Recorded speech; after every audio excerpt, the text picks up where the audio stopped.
Hello my visionaries, welcome back to our YouTube channel. నేను miss Salman.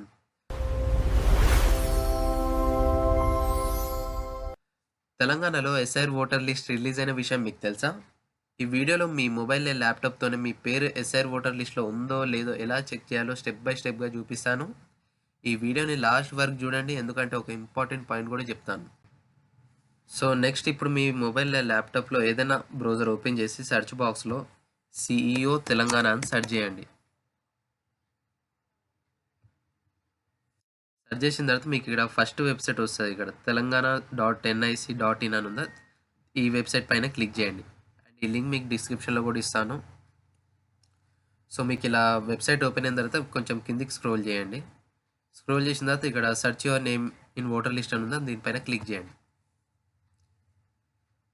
ఇప్పుడు ఇక్కడ మీ epic number enter చేయాలి. Epic number అంటే మీ ఓటర్ ఐడి నెంబరే. ఒకవేళ మీ దగ్గర ఎపిక్ నెంబర్ లేకపోతే మీ డీటెయిల్స్ నుంచి కూడా మీరు సెర్చ్ చేయొచ్చు. లైక్ మీ పేరు, మీ రిలేటివ్, అండ్ ఇక్కడ మీ స్టేట్ని సెలెక్ట్ చేసుకోవాలి. And next me date of birth, age, gender, and me district, and ఇక్కడ మీ అసెంబ్లీ కాన్స్టిట్యుయెన్సీ సెలెక్ట్ చేసుకున్న తర్వాత క్యాప్చా ఎంటర్ చేసి సెర్చ్ చేయండి. ఒకవేళ ఇది వద్దంటే మీ మొబైల్ నెంబర్తో కూడా మీరు సెర్చ్ చేయొచ్చు. మీ మొబైల్ నెంబర్ ఎంటర్ చేయాలి, క్యాప్చా ఎంటర్ చేసి ఓటీపీ ఎంటర్ చేసిన తర్వాత అట్లా సెర్చ్ చేయొచ్చు. సో ఇక్కడ మీ ఎపిక్ నెంబర్ ఇప్పుడు ఎంటర్ చేసుకోండి. ఎంటర్ చేసిన తర్వాత ఇక్కడ మీ స్టేట్ని సెలెక్ట్ చేసుకోండి. సెలెక్ట్ చేసిన తర్వాత ఇక్కడ క్యాప్చా ఎంటర్ చేయండి.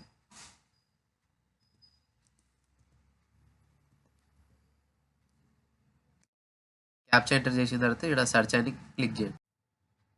సో ఇప్పుడు మీ ఓటర్ డీటెయిల్స్ స్క్రీన్ మీద కనిపిస్తాయి. ఇక్కడ మీ నేమ్, మీ relative name, district, polling station number అన్నీ కరెక్ట్గా ఉన్నాయో ఒకసారి చెక్ చేసుకోండి. ఒకవేళ మీ పేరు కనిపిస్తే సెర్చ్ రిజల్ట్లో మీ ఓటర్ డీటెయిల్స్ ఉన్నాయని అర్థం. ఒకవేళ మీ పేరు ఇలా కనిపించకపోతే ఇంకోసారి మీ డీటెయిల్స్ సరిగ్గా ఎంటర్ చేసి చెక్ చేయండి. అప్పుడు కూడా మీ పేరు రాకపోతే మీ బిఎల్ఓ లేదా ఎలక్టోరల్ రిజిస్ట్రేషన్ ఆఫీసర్ని కాంటాక్ట్ చేసి మీ నేమ్ స్టేటస్ని కన్ఫర్మ్ చేసుకోండి. అండ్ మీకు ఎస్ఐఆర్ ఫామ్లో ఏమైనా అబ్జెక్షన్స్ ఏమైనా ఉంటే 30 ఆగస్ట్ వరకు మీకు టైం ఉంది. సో మీ పేరు మిస్సింగ్ ఉంటే డిలే చేయకండి.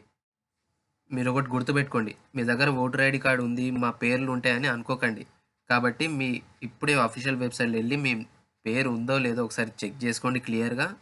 అండ్ మీరు థర్డ్ పార్టీ వెబ్సైట్లో మీ పర్సనల్ డీటెయిల్స్ అస్సలు ఎంటర్ చేయకండి. మీకు పాసిబుల్ అయినంత వరకు మీరు అఫీషియల్ వెబ్సైట్ని యూజ్ చేయండి. సో ఇంకా అంతే ఫ్రెండ్స్. ఓకే గైస్, ఇప్పుడు మీ పేరు ఎస్ఐఆర్ లిస్ట్లో ఉందో లేదో సరిగ్గా చెక్ చేసుకోండి. ఈ వీడియో మీకు యూస్ఫుల్ అనిపిస్తే లైక్ చేయండి అండ్ మీ ఫ్రెండ్స్ అండ్ ఫ్యామిలీకి షేర్ చేయండి. ఇలాంటి useful government updates and online services కోసం విజ్డమ్ వేవ్స్ని సబ్స్క్రైబ్ చేసుకోవడం అస్సలు మర్చిపోకండి. నేను మళ్ళీ ఇంకో యూస్ఫుల్ వీడియోతో వస్తా. Thanks for watching.